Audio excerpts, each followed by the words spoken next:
மாவட்டம் குடியாத்தம் பகுதியில் நெசவாளர்களின் நீண்டநாள் கோரிக்கையான கைத்தறி பூங்கா அமைப்பதற்காக கடந்த ஆண்டு சமுத்திரம் ஊராட்சி காளியம்மன்பட்டி பகுதியில் இடம் ஒதுக்கப்பட்டு 2 கோடி ரூபாய் மதிப்பில் சிறிய அளவிலான கைத்தறி நெசவு பூங்கா அமைக்கப்பட்டது.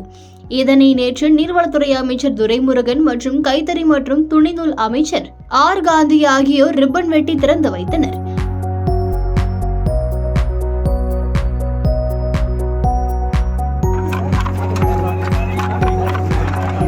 மேலும் கலைஞரின் கனவு இல்ல திட்டத்தின் கீழ் சுமார் 2.50 கோடி ரூபாய் மதிப்பீட்டில் பயனாளிகளுக்கு வீடு கட்டுவதற்கான ஆணையை அமைச்சர்கள் காந்தி மற்றும் துரைமுருகன் ஆகியோர் வழங்கினர்.